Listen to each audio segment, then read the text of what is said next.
As you can see the title, subject line, salutation, content, signature and important tips.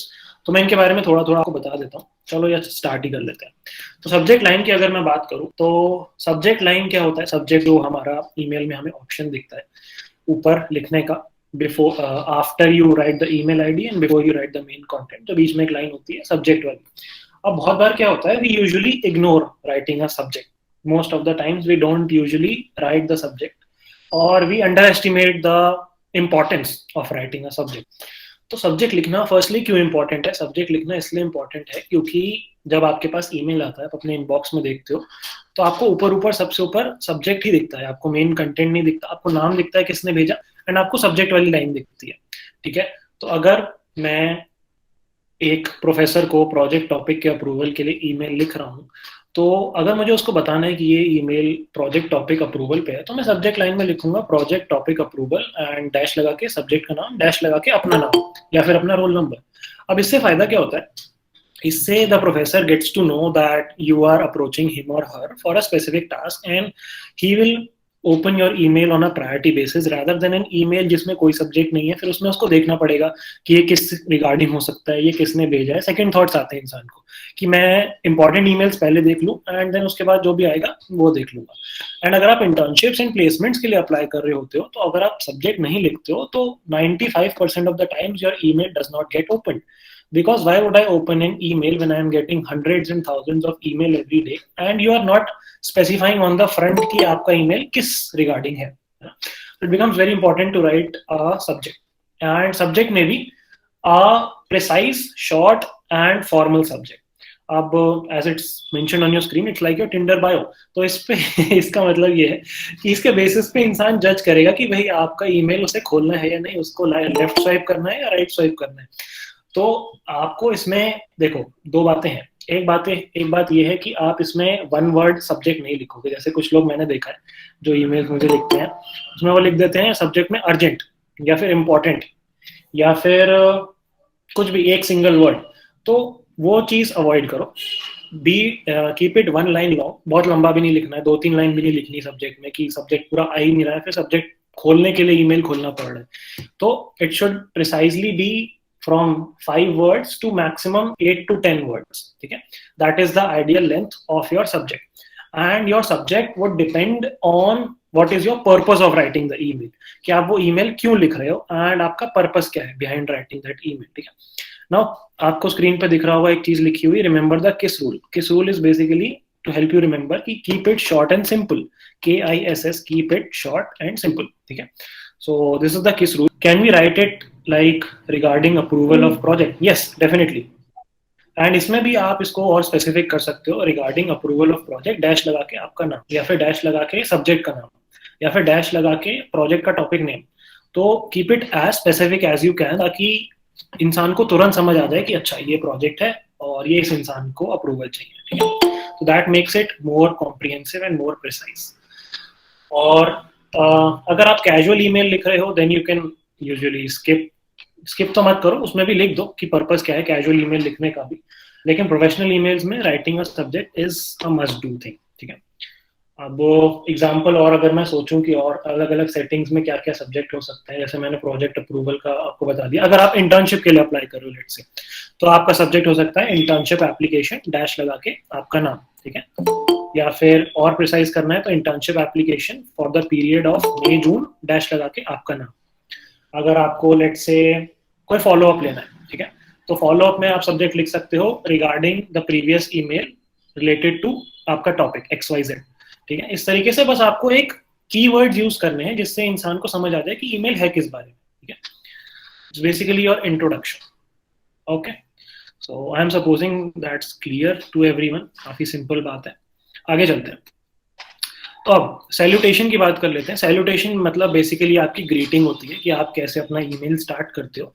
Most of us usually write dear sir, dear ma'am, या फिर we write hey, hello, hi, है ना, right, या फिर dear या mister या जो भी. ठीक है, तो अब इसमें देखो दो बातें हैं. एक तो नाम पता है, if you know the name and title of the person, make sure you include that in your salutation, because that makes the other person understand that you know him or her. First thing. Second thing, that adds a personal touch to your email, कि भाई आप randomly spam नहीं कर रहे हो 100 लोगों को कि आपने बस हेलो लिख दिया और 100 लोगों को भेज दिया. अगर आपने एफर्ट लिया है नाम लिखने का, तो सामने वाला बंदा भी देखता है कि आपने एफर्ट लिया है, एंड मुझे भी एफर्ट लेना चाहिए ये 100 वर्ड जो आपने लिखे हैं वो पढ़ने का. ठीक है. तो as you can see on your screen, hello Govind is definitely better than writing just hello, या फिर hello sir is definitely better than writing just hello. ठीक है.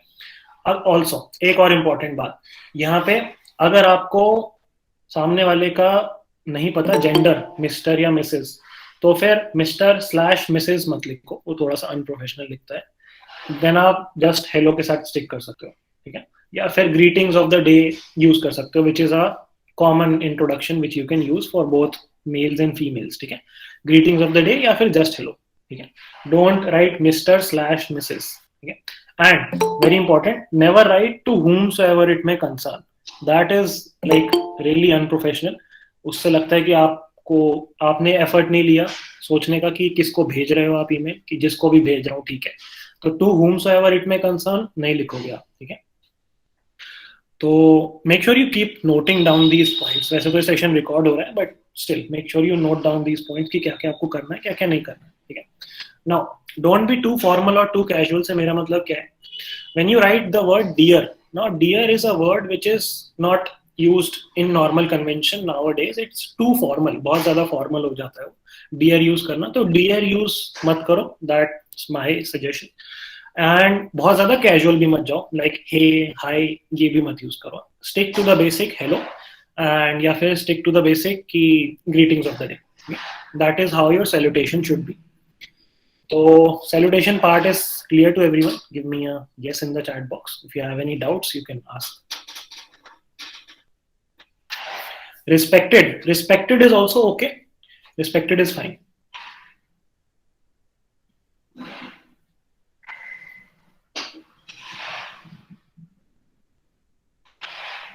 बट अगेन वही सर मैडम में अगर आपको कंफ्यूजन है तो दोनों मत लिखो. ठीक है. Either try to find out you are writing it to a sir और अ मैडम, या फिर stick with greetings of the day. ठीक है. चलो, ऑल राइट. तो I am assuming it's clear to everyone. Let's move on to the content part, which is the main crux of the presentation, the main body and content, कि उसमें आपको क्या लिखना है. तो सबसे पहले, when you plan to write an email, give it the time it deserves. Like you should have a clear and structured flow of thought कि आपको लिखना क्या है. Don't just write anything which comes to your mind. पहले सोचो कि आपको क्या क्या लिखना है, क्या क्या किस बारे में डिस्कस करना है. Has someone raised a hand? No. And then sit down to write the email. ठीक है. You should have a clear structure in mind before you send your email. Now, the next part comes is you have to introduce yourself if you are writing it to a person you do not know. बहुत बार क्या होता है, हम अपना नाम या फिर अपने बारे में लिखना भूल जाते हैं in the very first paragraph. तो सामने वाले को समझ ही नहीं आता कि ये लिख कौन रहा है. तो that creates a sense of confusion. Make sure you introduce yourself in the starting, and if the person knows you, या फिर आप पहले भी उसको ईमेल लिख चुके हो, then make sure you recall कि आप कौन हो, कि हमारी बात हुई थी इस बारे में and we talked about this stuff. अब ये ऐसा कोई फॉर्मल रिलेशनशिप है जिसमें आप का कोई प्रोफेसर है ये, या फिर कोई आप इंटर्नशिप के लिए अप्लाई कर रहे हो, तो फिर आपको इंट्रोडक्शन देना चाहिए. बट अगर आप इस बंदे से या बंदी से पहले मिल चुके हो, या फिर आपकी किसी रिगार्डिंग बात हुई है, फोन कॉल पे बात हुई है, या फिर किसी और मोड ऑफ कम्युनिकेशन से बात हुई है, तो make sure you recall and tell them कि we talked about this over the phone call and I am texting you, या I am writing you this email regarding this issue. ठीक है. उसके बाद very important, without any further ado, without explaining the details, you'll get right to the point कि आपको चाहिए क्या, आप चाहते क्या हो, है ना. आपको क्या कहते हैं उसे, फैफ नहीं करना है कि मैं ये हूँ, फिर आप अपना पर्सनल बैकग्राउंड बता रहे हो, फिर आप अपना क्या कहते हैं बता रहे हो कि आपने क्यों ईमेल लिखा है. तो आपको सीधा get to the point, explicitly tell why you are emailing, that I am sending this email with regards to my internship application, या I am writing this email for a project approval. जो भी, first paragraph should be why you are writing the email after your introduction, and what all do you want from the XYZ person to whom you are writing the email. Also, another important point to note is कि अगर आपके 4-5 follow up question है कि चलो ये कैसे करना है, फिर ये कैसे करना है, फिर ये कैसे करना है, फिर ये कैसे करना है, तो उनको अपने फर्स्ट पैराग्राफ में डालो. आप स्टार्टिंग में ही फर्स्ट पैराग्राफ में बताओगे कि आप किस किस रिगार्ड्स में इस ईमेल में डिस्कस करना चाहते हो. You can use bullet points, you can write the questions in a paragraph form, whatever. The point is do not scatter your questions through out the email. कि आपने क्वेश्चन 1 पूछा, एक पैराग्राफ लिखे, फिर आपने पैराग्राफ 2 लिखा, फिर क्वेश्चन 2 पूछा, फिर आपने पैराग्राफ 3 लिखा, फिर क्वेश्चन 3 पूछा, एंड सो ऑन. तो इससे क्या होता है, इससे कंफ्यूज हो जाता है ईमेल पढ़ने वाला इन द डिटेल्स, एंड वो यूजुअली आपका क्वेश्चन 1 या क्वेश्चन 3 भूल जाएगा, या फिर आपकी पैराग्राफ 1 की डिटेल्स भूल जाएगा जब वो 4 को आंसर कर रहा होगा. तो आप अपने सारे क्वेश्चंस पहले ही इनलिस्ट करो कि आपको क्या क्या बात करनी है उस पर्टिकुलर ईमेल में, एंड क्या क्या क्लैरिफिकेशंस चाहिए. एंड देन जब उस पैराग्राफ में इलैबोरेट करते हो तब आप बता सकते हो कि इस बारे में बात है. ठीक है. Now next important point to remember is that if it's something lengthy or complicated which you have to discuss or ask, then make sure you don't elaborate puri ram katha in the email. No one likes to read a novel in the email, right? तो उसमें आप क्या कर सकते हो, उसमें आप कह सकते हो कि issue is regarding this particular topic, and if you are okay then we can discuss it over a phone call, या फिर we can discuss it over text or whatever mode you may suggest.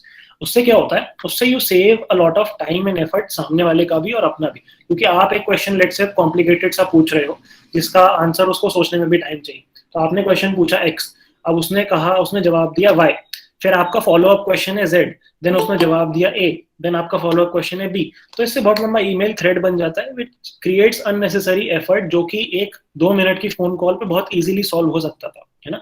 इसमें time भी बहुत जाता है कि आपने पहले ईमेल भेजा, फिर 4 घंटे बाद सामने वाले ने पढ़ा, फिर 2 घंटे बाद आपने उसका ईमेल पढ़ा, फिर 4 घंटे बाद उसने आपका रिप्लाई पढ़ा. तो save that time. If you think that this discussion involves multiple topics, multiple questions, then cut it down and ask for a phone call या फिर a text. ठीक है. तो this is important. Now next important point is BNBR. तो BNBR का मतलब क्या है? BNBR का मतलब है be nice, be respectful. अब काफी बार क्या होता है कि इन प्रोफेशनल सेटिंग्स जब आप आगे चल के प्रोफेशनल डोमेन में जाओगे, या फिर वैसे भी कई बार क्या होता है, हम फ्रस्ट्रेटेड होते हैं सामने वाले इंसान से, हमें गुस्सा आ रहा होता है कि उसने ये डेडलाइन क्यों नहीं फुलफिल करी, या फिर उसने मुझे मार्क्स क्यों कम दिए, या उसने मेरा प्रोजेक्ट टॉपिक क्यों नहीं अप्रूव किया, या कुछ भी हो सकता है. It could be your junior, it could be your senior, it could be your colleague. But you cannot sound rude or unprofessional on your email, because email is electronic communication and it stays on the internet forever. तो सामने वाला उसको print भी कर सकता है, सामने वाला उसको कोर्ट में आपके अगेंस्ट यूज भी कर सकता है, और सामने वाला आप पे डेफेमेशन का केस भी कर सकता है in the worst case scenario. तो the best outcome is to be very nice and respectful in your emails. And इसमें भी you have to be mindful of your tone, कि आप किस टोन में बात कर रहे हैं. तो अगर सेम बात है कि मुझे अपना प्रोजेक्ट 8 बजे तक चाहिए, अगर मैं किसी जूनियर को बोल रहा हूँ कि मुझे अपना ये असाइनमेंट 8 बजे तक चाहिए, तो one way is I could say that send this assignment to me by 8 AM. Second way could be, would it be possible for you to send me this assignment by 8 AM? I would be really grateful if you could manage that. Right? Absolutely. So अपनी words को थोड़ा सा customise करो. Choose your words very carefully, because you are law students. Words की बहुत value होती है. And ये जो लिखा है मैंने कि paint it like one of your friends girls, इसका मतलब क्या है? इसका मतलब ये है कि don't make your email very boring, lengthy and complicated to read. इसका मतलब क्या है? बहुत सारे लोग जब एक लंबा ईमेल लिखते हैं तो एक सिंगल पैराग्राफ में सब लिख देते हैं. वो नहीं करना है हमें. हमें क्या करना है? हमें इतना इजी और आई सूदिंग बनाना है ईमेल कि सामने वाले को बहुत कंफर्टेबल लगे. अगर आपने 500 वर्ड्स भी लिखे हैं ईमेल में, उसके लिए आप क्या कर सकते हो? उसके लिए आप स्पेसेस यूज कर सकते हो. After every 2 or 3 line give a 1 line space. ठीक है. Change the paragraph. 2-3 लाइन से लंबा पैराग्राफ मत लिखो. उसके अलावा आप क्या कर सकते हो? You can highlight the important parts which you want to give emphasis on by using bold and italics and bullet points. क्योंकि ये सारे फीचर्स आपको मिलते हैं ईमेल में, बट हम यूज नहीं करते टेक्स्ट फॉर्मेटिंग वाले फीचर्स. अभी मैं आपको दिखा दूंगा कहाँ पे मिलते हैं. तो यूज दीज फीचर्स, बोल्ड वाले, इटैलिक वाले एंड बुलेट पॉइंट्स वाले, नंबरिंग वाले, and make your email structured, simplified and सुंदर टू लुक एट. ठीक है. Because that makes the task of सामने वाला काफी easier, and that also ensures कि वो आपका ईमेल एटलीस्ट पूरा पढ़ेगा। उसको आप 500 वर्ड का एक पैराग्राफ दिखेगा तो there is a very high likelihood कि वो ना पढ़े, अगर वो एक रिक्रूटर है या इंटर्नशिप प्रोवाइडर है ना।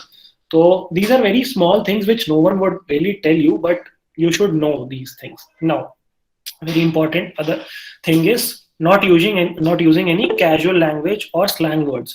What do I mean by that? I mean कि आप you को लेटर यू नहीं लिखोगे, वाई ओ यू लिखोगे, योर को यू आर नहीं लिखोगे, वाई ओ यू आर लिखोगे, लॉल रॉफल ये सब नहीं यूज करोगे ईमेल में, because that creates a very negative impression. आप कैजुअल लैंग्वेज नहीं यूज कर सकते ईमेल में। टेक्स्ट पे जो मर्जी लिखो, ईमेल पे you have to be very professional. Again case again is keeping it short and simple, जैसा कि आई टोल्ड यू अर्लियर कि don't write novels in your email 1000 words की, and make sure you keep it very short, specific and simple and easy to understand. Now lastly, call to action. What do you mean by call to action? Call to action is basically आपने पूरी अपनी कहानी बता दी, उसके बाद आप चाहते क्या हो सामने वाले इंसान से कि वो करे क्या, है ना। अगर वो प्रोजेक्ट अप्रूवल है तो you can write that awaiting your response, या फिर you could write that anticipating your approval. इस तरीके से you basically have to give him a trigger, him or her a trigger कि आप क्या चाहते हो, ठीक है। बिकॉज कई बार क्या होता है, इंसान पढ़ लेता है ईमेल, फिर वो सोचता है कि मैं बाद में देख लूंगा, बाद में क्या करना है इसके बारे में। लेकिन जब आप उसको कॉल टू एक्शन दे देते हो तो वो उसी समय कॉल टू एक्शन लेता है। ये चीजें हम सोशल मीडिया मार्केटिंग में भी यूज करते हैं। कैप्शंस में आपने देखा होगा कि काफी सारे इन्फ्लुएंसर्स कोई ना कोई क्वेश्चन पूछते हैं या फिर पूछते हैं कि what do you think about this. तो उससे उनका पर्पस क्या होता है, उससे उनका पर्पस होता है कि लोग उस पोस्ट से एंगेज करें, लोग उस पोस्ट पे कोई एक्शन लें एंड कमेंट ड्रॉप करें, है ना। तो सेम गोज फॉर ईमेल कि आपको कॉल टू एक्शन देना है या फिर एक क्लोजिंग सेंटेंस देना है which tells the person who is reading to take action on your email right now. Because अगर आप कॉल टू एक्शन मिस कर जाते हो तो इट माइट बी पॉसिबल कि आपका ईमेल पढ़ तो लिया जाए लेकिन उस पर एक्शन ना हो। क्योंकि मेरे साथ बहुत बार ये होता है कि मैं ईमेल पढ़ लेता हूँ एंड फिर मुझे नहीं समझ आता कि हाँ इसके बारे में चलो बाद में सोचेंगे जो भी करना है। तो अगर आप कॉल टू एक्शन देते हो तो दैट्स गुड फॉर यू, ठीक है। आई गेस सारे पॉइंट्स हमने कवर कर लिए। Give it time, give to the point. Yes, okay, let me see if any point is missing in this. Yes yes yes yes yes, alright, ठीक है। I guess we are done with main body. तो are we clear with these points जो हमने discuss किए in the main body and content, कैसे हमें draft करना है अपना email, what are the things we have to keep in mind? Give me a yes in the chat box. Yes, great, wonderful, ठीक है। तो आगे चलते हैं। Excuse me, I had a Yes. question. I had it regarding salutation. Like you said, don't write it to whoever it's written to. I didn't understand. I think I misheard it, or I don't know. Okay, I'll write it in the chat box.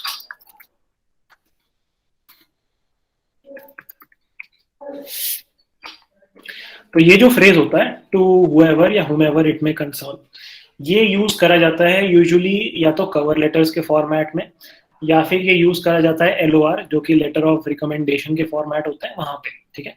Emails में आप to हुमेवर या to हुमसोएवर या whoever it may concern नहीं लिखते, because that sounds unprofessional, that shows that you did not care enough to research कि आप किसको email लिख रहे हो, and that reflects badly on, तो you should avoid using this phrase, ठीक है। कुछ लोग लिखते हैं उसको, मैंने बता दिया। Okay, thank you so much. ठीक है, okay, let's move on to signature. तो सिग्नेचर क्या होता है? सिग्नेचर बेसिकली होता है जब आपने लास्ट में ईमेल लिख दिया उसके बाद आपका जो थैंक यू आता है या थैंक्स एंड रिगार्ड्स, बेस्ट, या फिर मोस्ट सिंसियरली, योर्स रिस्पेक्टफुली, ये सारी चीजें जो होती हैं ये होती हैं आपकी सिग्नेचर। एंड उसके नीचे आप अपना name, designation, title, phone number वगैरह लिखते हो, ठीक है। तो आइडियली एक सिग्नेचर में क्या होना चाहिए? आइडियली एक सिग्नेचर में ऑब्वियसली एक वो फाइनल वाला क्लोजिंग कॉल होना चाहिए कि बेस्ट रिगार्ड्स या yours respectfully. You could use either of the two, yours respectfully, yours sincerely भी fine, and best regards is also fine, ठीक है।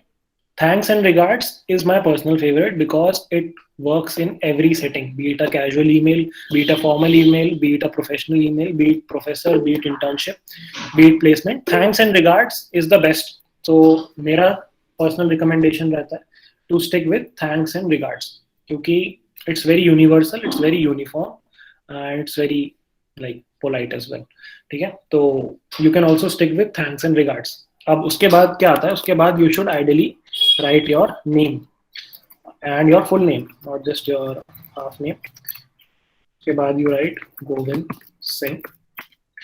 उसके बाद यू राइट योर डेजिग्नेशन, या फिर डेजिग्नेशन नहीं है तो आप लिखोगे अपने इंस्टीट्यूशन का नाम, जैसे आई एम फ्रॉम नालसर, तो I write NALSAR University of Law, ठीक है। अगर आप अपने प्रोफेसर को लिख रहे हो तो इट्स ऑल्सो रिकमेंडेड या suggested to include your year and semester, तो I could write like third year 6th semester. Last में इंक्लूड योर फोन नंबर।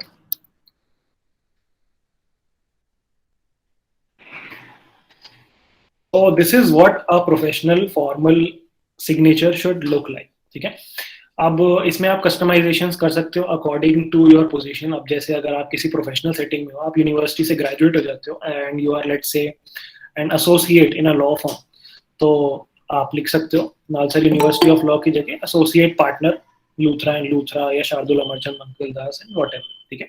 नीचे फोन नंबर, फोन नंबर देना ऑप्शनल है, वो आपके ऊपर है कि आपको सामने वाले को अपना फोन नंबर देना है या नहीं देना, बट या this is the format. Thanks and regards, your name, your designation या फिर your institution name, and if you are in the college setting then you can also include your year and semester and your phone number. अब एक चीज होती है हर बार इसमें signature add करना email में, एक चीज होती है ऑटोमेटिक सिग्नेचर, जो आपने देखे होंगे काफी सारे ईमेल्स में कि उसमें अलग अलग फॉन्ट स्टाइल्स भी होते हैं, अलग अलग कलर्स भी होते हैं लोगों के सिग्नेचर में। तो ऑटोमेटिक सिग्नेचर कैसे ऐड करते हैं कि ये जो मैंने 5 लाइंस लिखी हैं लास्ट में, ये आपके हर ईमेल में खुद से आ जाए। तो काफी सारे लोगों को यहाँ पे पता होगा, बट आई एम अज्यूमिंग कि कुछ लोगों को नहीं पता कि ऑटोमेटिक सिग्नेचर कैसे ऐड करते हैं। This is just demo content, ठीक है। तो इसमें मैं आपको दिखा देता हूँ कि ये फॉर्मेटिंग ऑप्शंस आपको मिलते हैं। फॉन्ट आप यूजुअली यही रखो, फॉन्ट चेंज मत करो, टाइम्स न्यू रोमन कर सकते हो चेंज करना है तो, but here see this is how you bold your, you select this and you click on B bold, या फिर कंट्रोल बी भी यूज कर सकते हो, दैट्स योर शॉर्टकट, या फिर मैक यूजर हो तो कमांड बी। इटैलिक करना है तो ये रहा आपका ऑप्शन, बेसिकली वही जैसे वर्ड में करते हो ना वैसे ही। तो you can use this to highlight important information in your email. ये रहा अंडरलाइन, ये रहा आपका टेक्स्ट को कलर चेंज करना, ये मत करना, मतलब टेक्स्ट कलर मत चेंज करो unless it's very important. This is how you align, alignment भी सही है, लेफ्ट अलाइनमेंट ही रहने दो। And this is numbering, this is bullet points. अब जैसे मुझे इसको बुलेट में डालना है, मैं लंबा कुछ एक्सप्लेन कर रहा हूँ, तो this is how you use bullet points, ठीक है। हाँ, तो चलते हैं हम उस पे ऑटोमेटिक सिग्नेचर पे। तो आप देखो यहाँ यहाँ यहाँ यहाँ यहाँ हो गया ना, ये लास्ट वाला ऑप्शन इंसर्ट सिग्नेचर, इस पे क्लिक करोगे तो मैनेज सिग्नेचर्स पे आ जाओगे आप। सेटिंग्स में आ गए, जनरल में आ गए, नीचे चलो और नीचे और नीचे और नीचे, ये आ गया सिग्नेचर का ऑप्शन, ठीक है। Everyone can see my screen right? My screen is visible to everyone? Yes. Yes, ठीक है। तो यहाँ पे आ गया आपका सिग्नेचर, क्रिएट न्यू, कुछ भी नाम दे दो इस सिग्नेचर को, let's say I name it Govind, ठीक है। अब यहाँ पे आप अपना सिग्नेचर डाल सकते हो, ठीक है। तो मैंने ये सिग्नेचर बना दिया। अब मुझे लेट्स से अपना ये बोल्ड में करना है, तो ये मैंने बोल्ड कर दिया। अपना फोन नंबर इटैलिक करना है, तो मैंने इटैलिक कर दिया, ठीक है। तो ये हो गया मेरा सिग्नेचर डन। अब सिग्नेचर डिफॉल्ट्स में आ गया, for new emails use the signature Govind Singh. Reply के लिए आप चूज कर सकते हो, रिप्लाई में भी आपको डालना है सिग्नेचर, तो ये हो गया, ठीक है।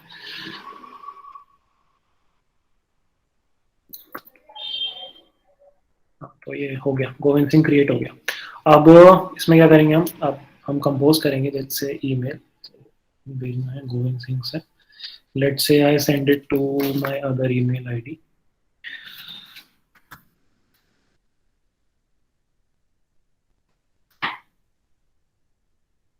इसको अगर मैं सेंड करता हूँ तो आई एम एज्यूमिंग में सिग्नेचर आ जाना चाहिए।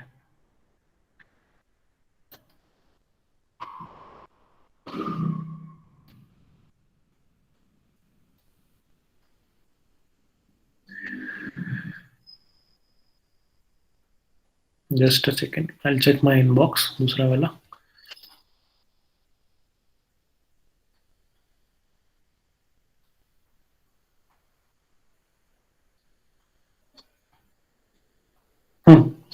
तो उसमें आ गया सिग्नेचर। तो this is how you add your signature. ठीक है, सेव चेंजेस कर देना। एवरीवन अंडरस्टूड कैसे सिग्नेचर ऐड होता है?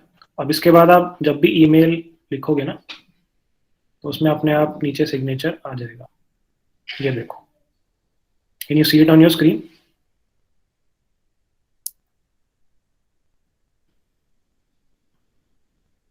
गिव मी अ यस और नो गाइस।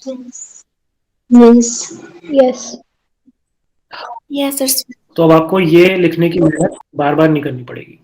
ओके, तो आई एम अज्यूमिंग सब लोग समझ गए कि सिग्नेचर कैसे ऐड करना है। वापस चलते हैं हम अपनी प्रेजेंटेशन पे।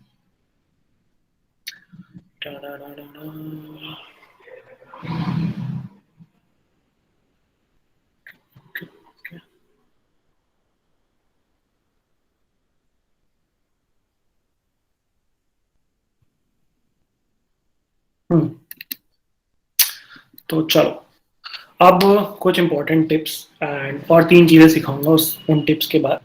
तो first important tip is, before sending your email you have to reread it twice. एक बार चेक करो ग्रामेटिकल एरर्स, पंक्चुएशन एरर्स, वो सारी चीजें। दूसरी बार फिर से चेक करो, देखो कैसी वो साउंड कर रही है, कैसा उसका स्ट्रक्चर है, समझ आ रही है कि नहीं बात। एंड लास्टली चेक करो कि आपने अगर कोई अटैचमेंट लगाया है तो वो अटैच ठीक से हुआ है या नहीं, हुआ भी है या नहीं। कई बार हम भूल जाते हैं कि please find attach my CV, और सीवी अटैच करने भूल गए। तो आप एक दो बार री रीड करोगे तो you will ensure that you don't make these mistakes.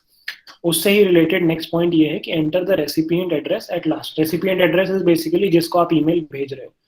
अगर लेट से मैं प्रखर को ईमेल भेज रहा हूँ और ऊपर जो सबसे पहले ईमेल आईडी लिखनी होती है ना, कि 2 के आगे कि किसको भेज रहे हैं, prakhar.mishra@gmail.com, तो वो मैं सबसे एंड में ऐड करूंगा। उसका रीजन क्या है, कई बार हम सोचते हैं कि पहले हम लेट से मैंने डाल दिया prakhar.mishra@gmail.com, फिर मैंने ईमेल लिख दिया अपना एंड मैंने सेंड दबा दिया।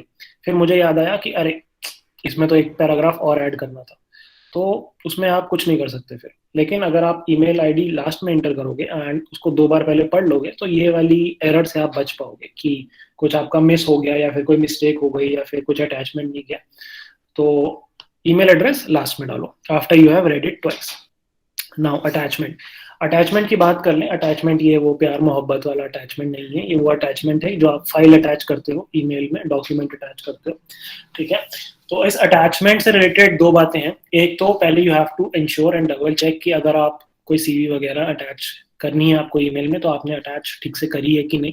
Second is you have to ensure कि आप सही फॉर्मेट में अटैच करो, कोई इररेलेवेंट फॉर्मेट में ना अटैच करो अपनी सीवी या फिर वो सब।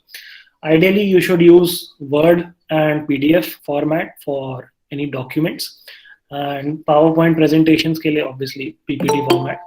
ठीक है, अब कई बार क्या होता है ना, जब हम फोन पे ईमेल टाइप करते हैं तो वो दूसरे फॉर्मेट में टाइप हो जाता है, कभी कभी rich text format RTF format में या फिर OCX फॉर्मेट में हो जाता है। तो make sure you don't attach वो वाली फाइल, क्योंकि फिर वो खुलने में दिक्कत आती है सामने वाले को अगर उसके पास वो रेलिवेंट सॉफ्टवेयर नहीं है। तो मेक श्योर यू इंश्योर कि वो डॉक फॉर्मेट में हो या फिर गूगल डॉक वाले फॉर्मेट में हो, या फिर अगर आप पीपीटी अटैच कर रहे हो तो वो PPTX या फिर MS पावर वाले फॉर्मेट में हो। ठीक है, तो ये 2 बातें आपको ध्यान रखनी है रिगार्डिंग अटैचमेंट। अब एक extra bonus point regarding attachment, आप लोग क्योंकि लॉ स्टूडेंट्स हो एंड जब आप मूड कोर्ट में पार्टिसिपेट करते हो तो आप मेमोरियल जो रिटर्न सबमिशन होता है वो अटैच करके भेजते हो। तो उसमें एक दिक्कत आती है, उसमें दिक्कत ही आती है कि आपने वर्ड डॉक्यूमेंट में पूरा मेमोरियल बनाया एंड उसमें पेज नंबर वाइज उसकी नंबरिंग करी, फॉर्मेटिंग करी एंड आपने उसको अटैच कर दिया। लेकिन फिर जब सामने वाले ने वो अटैचमेंट खोला, आपका मूड मेमोरियल खोला वर्ड फॉर्मेट में, तो उसकी फॉर्मेटिंग हिल जाती है, पेजेस ऊपर नीचे हो जाते हैं या हेडिंग्स या टॉपिक्स ऊपर नीचे हो जाती है। This is a very common mistake which is done by first time mooters या सेकेंड टाइम मूटर्स। तो इससे कैसे बचोगे आप? इससे बचने के लिए you will use page breaks. Memorial is your written submission. जब आप मूड कोर्ट कंपटीशन में पार्टिसिपेट करते हो ना, तो एक रिटन सबमिशन होता है, एक ओरल सबमिशन होता है, written round and oral round. तो रिटन सबमिशन में जो डॉक्यूमेंट सबमिट होता है उसको मेमोरियल कहते हैं, शॉर्ट में मेमो कहते हैं, ठीक है। तो दैट इज अ मेमोरियल। हाँ, तो मैं ये कह रहा था कि टू प्रिवेंट दिस, कि आपकी फॉर्मेटिंग ऊपर नीचे ना भागे एंड आपका डॉक्यूमेंट जैसे आपने फॉर्मेट किया है उसी फॉर्मेट में रहे एंड पेज नंबरिंग ना हिले, उसके लिए you will use page breaks. Page breaks क्या होते हैं, आप वर्ड में सर्च करोगे आपको मिल जाएंगे फॉर्मेटिंग वाले में, एंड आपको हर पेज के नीचे बस एक पेज ब्रेक देना है। पेज ब्रेक से क्या होता है, वर्ड को पता चल जाता है कि पेज नंबर 1 खत्म हो गया, पेज नंबर 2 स्टार्ट हो गया, तो फिर वो उसको यूनिफॉर्म रखता है फॉर्मेटिंग को। पेज ब्रेक के बारे में और आपको समझना है कैसे यूज करना है, तो कोई भी यूट्यूब वीडियो खोल लेना, यूट्यूब पे बहुत सारे ट्यूटोरियल मिल जाएंगे। इसमें बस मुझे यही बताना था कि page break is a feature which you should use in your moot memorials, ठीक है। बाकी जो मूड फॉर्मेटिंग वाला सेशन होगा उसमें डिटेल में बता देंगे इसको। तो अभी तक आई एम अज्यूमिंग ये सब क्लियर है। अब आगे चलते हैं। एक चीज होती है सीसी, बीसीसी और रिप्लाई ऑल। तो ये मैं दिखा देता हूँ आपको कैसे क्या होता है एंड कैसे इसको यूज करते हैं। तो देखो, एक तो ये आ गया फ्रॉम की मेरे एड्रेस से जा रहा है। अब यहाँ लेट से मैंने प्रखर की ईमेल आईडी डाल दी, प्रखर मिश्रा, ठीक है। सब्जेक्ट मैंने डाल दिया हेलो। अब मुझे यही सेम ईमेल अगर लेट से किसी और को भेजना, अपनी दूसरी ईमेल आईडी पे भेजना है, तो मैं ऑप्शन यूज करूंगा सीसी का। CC stands for carbon copy. Carbon copy मतलब ये same email, exact same email मुझे दूसरी अपनी ईमेल आईडी पे भी चला जाएगा, ठीक है। तो सीसी का तो ये हो गया पर्पस। अब एक होता है ऑप्शन बीसीसी का। बीसीसी मतलब क्या है, ये वो वाला बीसी नहीं है जो दिल्ली वाले यूज करते हैं। This is basically blind carbon copy, ठीक है। तो सीसी और बीसीसी में डिफरेंस क्या है, कार्बन कॉपी और ब्लाइंड कार्बन कॉपी में? अगर मैं सीसी में अपना नाम डालता हूँ, या लेट से मैं अपने आप को ईमेल भेज रहा हूँ, ये वाला गोविंद सिंह नाल सर को भेज रहा हूँ मैं ये, एंड मैं सीसी में प्रखर का नाम डालता हूँ, तो प्रखर को पता चलेगा कि मैंने ये ईमेल ओरिजिनली गोविंद सिंह नाल सर को लिखा है एंड प्रखर के पास भी वो ईमेल पहुंच जाएगा। लेकिन अगर मैं प्रखर का नाम बीसीसी में डालता हूँ, तो प्रखर को ये नहीं पता चलेगा कि ओरिजिनली ये ईमेल किसको गया है, गोविंद सिंह को गया है या किसी XYZ को गया है। उसको ऐसा ही लगेगा कि ये ईमेल सिर्फ मुझे आया है। ब्लाइंड कार्बन कॉपी मतलब प्रखर ब्लाइंड हो जाएगा उस फैक्ट से कि ये ईमेल ओरिजिनली किसके लिए लिखा गया है। कार्बन कॉपी में उसको दिखेगा कि गोविंद सिंह नालसर को लिखा है, लेकिन बीसीसी में प्रखर को नहीं पता चलेगा कि ये ईमेल मैंने एक्चुअली भेजा किस ईमेल आईडी को है, ठीक है। Is the difference between CC and BCC clear to everyone? Give me a guess in the Yes. chat box. Yes, sir. Yes, sir. Yes. Okay, great, ठीक है। तो अब मैं इसका यूज भी बता देता हूँ कि सीसी तो चलो आपको समझ आ गया। बीसीसी कहाँ यूज कर सकते हो? बीसीसी यूज कर सकते हो अगर आपको लेट से सेम एप्लीकेशन भेजनी है 10 इंटर्नशिप रिक्रूटर्स को, एंड टेक्स्ट का कंटेंट सेम है, तो आप 10 ईमेल आईडी यहाँ पे ऐड कर दो एंड उनको नहीं पता चलेगा कि आपने बाकी 9 को भी ईमेल भेजा है। बट आई वोंट सजेस्ट कि आप ये चीज करो, इंडिविजुअल ईमेल्स लिखो, कस्टमाइज्ड ईमेल लिखो, and that creates lot of more impact. But अगर आपको सेम चीज 10 लोगों को भेजनी है एंड 9 लोगों को नहीं बताना कि आपने एक बंदे को क्या भेजा, या बाकी 9 लोगों को नहीं बताना कि दूसरे 9 लोगों को क्या क्या, तो बीसीसी काफी काम आएगा आपके।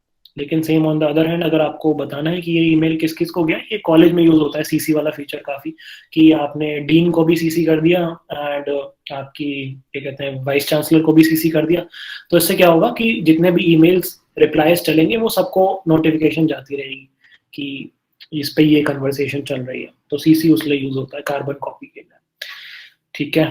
तो ये हमने कर लिया cover, CC and BCC. Signature हमने कर लिया कवर। अब आगे चलते हैं। तो अटैचमेंट हमने देख लिया, री रीडिंग देख लिया, सीसी बीसीसी। अच्छा हाँ, एक चीज होती है रिप्लाई ऑल। तो रिप्लाई और रिप्लाई ऑल 2 फीचर्स होते हैं, चलो ये भी दिखाई देता हूँ, और मैं 2-3 चीजें और बताऊंगा इसके बाद आपको। That is email tracking, unsending an email and scheduling an email. तो अब ईमेल की तरफ ही चलते हैं। तो ये 4 चीजें देखेंगे, एक रिप्लाई और रिप्लाई ऑल में डिफरेंस, ट्रैक कैसे करते हैं ईमेल का। ट्रैकिंग से मेरा मतलब है आपको पता चल जाएगा कि आपका ईमेल सामने वाले ने खोला या नहीं खोला, एंड खोला तो कितनी बार खोला एंड किस टाइम खोला, ठीक है। ये फीचर जीमेल में नहीं इंटीग्रेटेड है, इसके लिए आपको एक एक्स्ट्रा प्लगइन इंस्टॉल करना होता है मेल ट्रैकिंग करके, तो वो मैं बताता हूँ आपको कैसे होगा। एंड अनसेंडिंग इन ईमेल कैसे होता है, एक ईमेल आपने भेज दिया एंड आपको फिर याद आया कि इसमें कुछ और रिमेनिंग था या फिर गलत बंदे को चला गया, तो उसको उसको अनसेंड कैसे करते हैं, वापस कैसे बुलाते हैं उसको। एंड लास्टली स्केड्यूल कैसे करते हैं ईमेल। रात को 2 बजे ईमेल लिख रहे हो लेकिन आपको भेजना है सुबह 8 बजे, क्योंकि रात को 2 बजे भेजना अनप्रोफेशनल लगता है, तो आप उसको कैसे सेट कर सकते हो कि वो ऑटोमेटिकली 8 बजे चला जाए सुबह। ठीक है, तो ये 4 चीजें देखेंगे। चलो चलते हैं वापस ईमेल इंटरफेस की तरफ। ठीक है, तो अब जैसे ये ईमेल आया मेरे पास कि रिमाइंडर दे रहे हैं कि प्राइवेट लिमिटेड रजिस्ट्रेशन करा लो। ठीक है, अब इसमें अगर मुझे रिप्लाई करना है, ये रहा। अब यहाँ पे तो चलो एक ही रेसिपिएंट है, मैं कोई ऐसा ईमेल देखता हूँ जहाँ पे 2-3 रेसिपिएंट हो। लेट्स सी, तो ये मेरी कॉलेज की ईमेल आईडी का इंटरफेस है, एंड इसमें मैं आपको बताता हूँ कि वो रिप्लाई और रिप्लाई ऑल वाला फीचर कैसे वर्क करता है। इसमें भी सिंगल पर्सन है।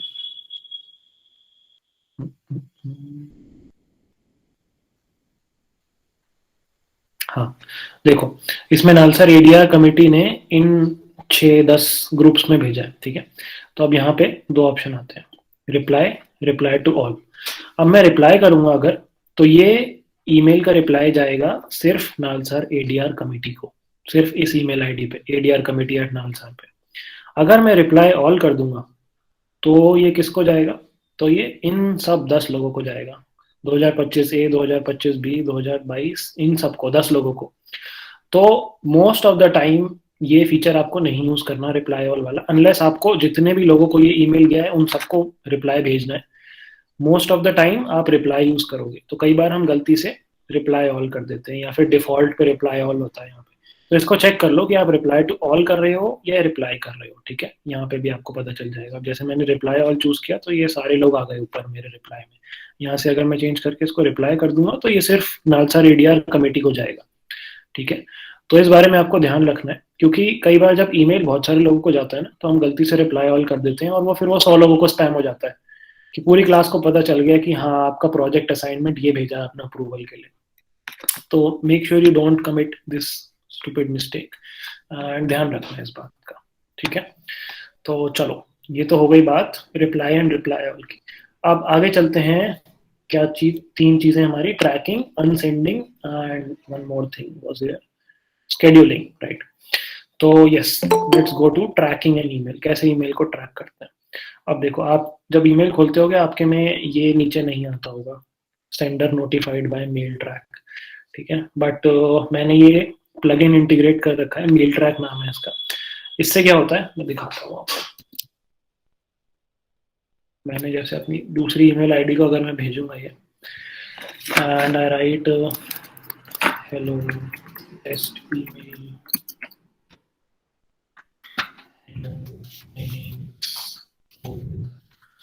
ठीक है, एंड इसमें मेल ट्रैकिंग ऑन है, ये मैंने सेंड कर दिया।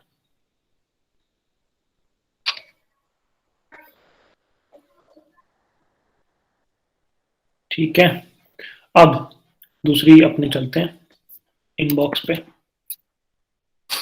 देखो, आपको ये स्क्रीन पे प्रॉम्प्ट दिखा कि आज Govind Singh has read your email. I don't know दिखा कि नहीं दिखा, बट मुझे दिखा।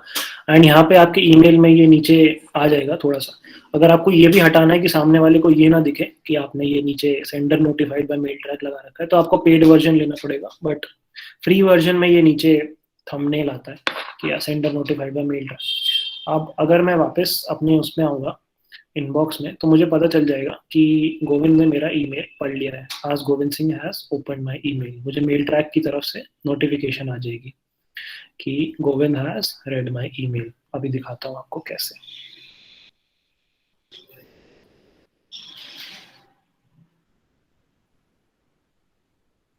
सी, मेल ट्रैक नोटिफिकेशन की तरफ से मुझे आ गया ये, आज Govind Singh has read your email less than a minute after it was sent.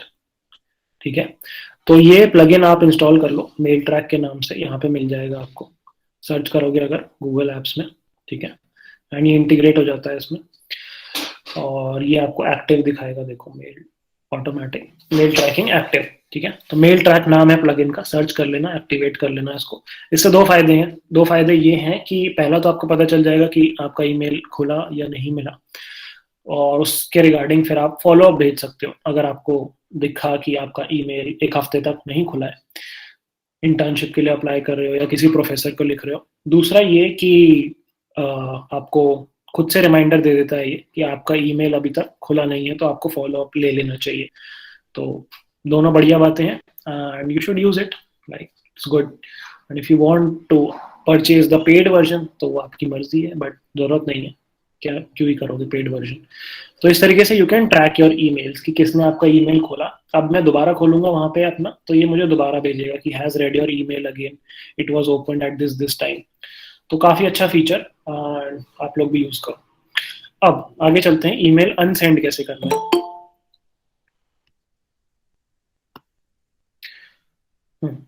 तो ईमेल अनसेंडिंग के लिए आपके पास 30 सेकेंड्स देता है आपको जीमेल कि ईमेल भेजने के 30 सेकेंड बाद तक मैक्सिमम आप अनसेंड कर सकते हो अपना ईमेल।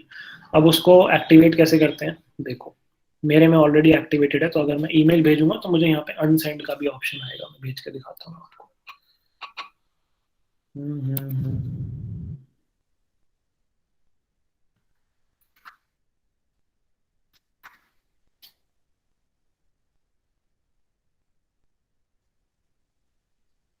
ये देखो अंडू का ऑप्शन आ रहा है, इस पर मैं अंडू करूंगा तो मेरा ईमेल नहीं गया, my email is back with me.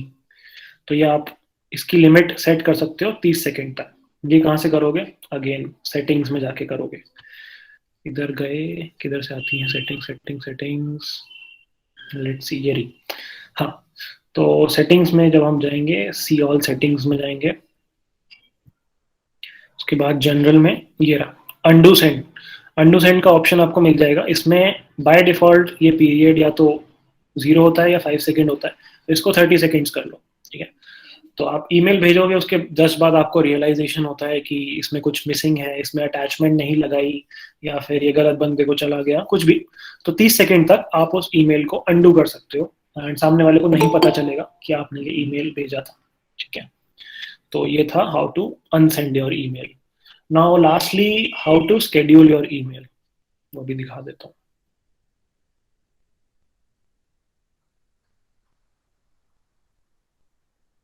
Schedule वाला कहाँ गया ऑप्शन, ये रहा, यस। तो देखो अब वापस चलते हैं इसको इनबॉक्स पे।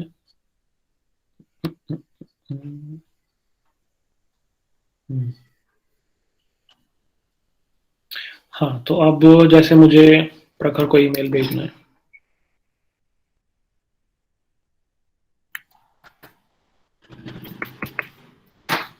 अरे कुछ भी, ठीक है। अब मुझे अभी जैसे रात के 3 बज रहे हैं, मुझे प्रोफेसर को ईमेल भेजना है एंड मैं नहीं चाहता कि मैं उसको दिखाऊं कि मैं रात को 3 बजे ईमेल भेज रहा हूँ। मुझे इसको शेड्यूल करना है सुबह 7 बजे के लिए, ताकि प्रोफेसर को लगे मैं रोज सुबह जल्दी उठता हूँ। तो इसको शेड्यूल सेंड कर सकते हो आप, ठीक है। Tomorrow morning 8 AM, tomorrow afternoon, Monday morning, यहाँ पे डेट और टाइम सेलेक्ट कर सकते हो आराम से एंड शेड्यूल सेंड। अब अगर मुझे ये भेजना है लेट्स से बजे AM पे, ये मैंने कर दिया शेड्यूल सेंड। वैलिड टाइम क्यों भाई, डेट चूज कर ली, डेट 8th को AM हो गया। अच्छा हो 8 तो आज ही है तभी कोई नहीं। अब मेरे को जैसे ये 7 AM को करना है, ये हो गया सुबह 7 बजे प्रखर को ये ईमेल चला जाएगा। अंडू कर लेते हैं, प्रखर सोचेगा क्या कर रहा हूँ, ठीक है। तो this is how you schedule your emails. तो are all the 3 processes of tracking an email, unsending an email and scheduling an email clear to everyone? Give me a yes in the chat box. Yes, it is clear. Yes, sir. Okay, तो वापस आ जाते हैं अपनी presentation पे।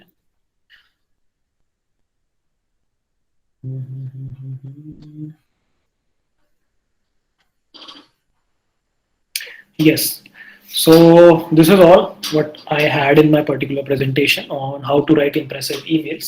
जल्दी से एक बार वापस चल लेते हैं, हर चीज ओवरव्यू कर लेते हैं। तो subject line keeping it short and simple and mandatorily, अच्छा ये चीज मैं भूल गया, फॉलो गिवन इंस्ट्रक्शंस। कई बार क्या होता है कि आपको स्पेसिफिक इंस्ट्रक्शंस दिए होते हैं कि सब्जेक्ट लाइन किस फॉर्मेट में देनी है, आपका name, roll number and so and so. तो मेक श्योर उन केसेस में you follow that particular format only, वहाँ पे तेज बनने की जरूरत नहीं है, follow that given format. Mood courts में यूजुअली फॉर्मेट दिया होता है कि आपको सब्जेक्ट इस तरीके से लिखना है, या फिर अगर आपकी कोई कमिटी का सिलेक्शन प्रोसेस होता है तो उसमें भी सब्जेक्ट का आपको दिया होता है कि सब्जेक्ट लाइन में ये लिखना है, तो make sure you follow that. Salutation मैंने आपको बता दिया, एंड कंटेंट को बता दिया, give it time, introduce yourself, get to the point, be respectful and use all the formatting options, bold, italics, all that stuff. उसके बाद leave spaces, no casual language, keep it short and simple and give a call to action. And उसके बाद signature को सिखा दिया क्या क्या include करना है, कैसे सिग्नेचर ऐड करना है। एंड लास्टली री reading it, entering the recipient at last, attachments कैसे आपको रिव्यू करने हैं एंड कैसे फॉर्मेट उसका ध्यान रखना है। एंड सीसी क्या होता है, बीसीसी क्या होता है, रिप्लाई और रिप्लाई ऑल में डिफरेंस क्या होता है, tracking and sending, scheduling. So we are done. Now you are ready to write impressive and professional emails.